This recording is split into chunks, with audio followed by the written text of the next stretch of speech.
Hi, I'm Vic, and welcome to GeekoFarm, where we do things differently.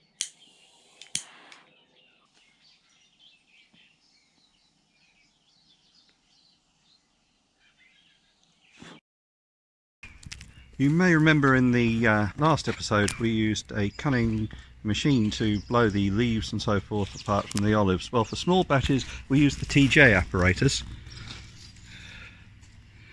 and it's very efficient. Runs on T, right? Yep. Speaking of which. Oh, okay, I'm gone.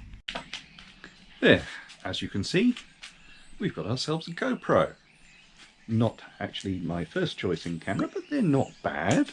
We had the points from a loyalty card, and yeah, it's pretty good for a second angle.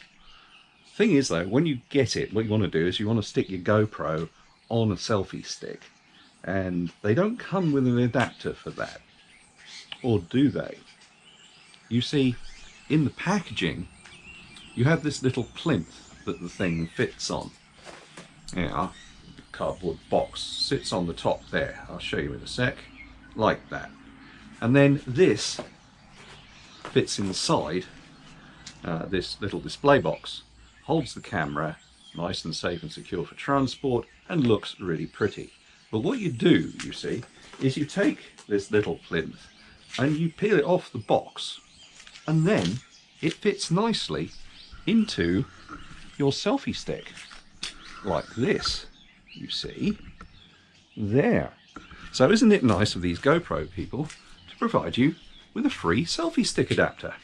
Yeah, little tip from Vic Studios. And this week's recipe for annoying rooster is drunken chicken. So that's chicken, half a cup of soy sauce, half a cup of Chinese cooking wine, 2 teaspoons of Chinese 5-spice powder, some whacked up ginger in there for 2 hours. Rooster will get partitioned and served with fried rice and our veg tonight, and the remaining stock gets frozen as little stock cubes. Yeah, well done, 4:30 AM rooster. Sorry this one's a bit short, but we're running out of time for getting the video out. Anyway, I have to go check out some of my new upgrades to my rucksack. But for now, that's your lot, down on GeekoFarm. Come on, dog.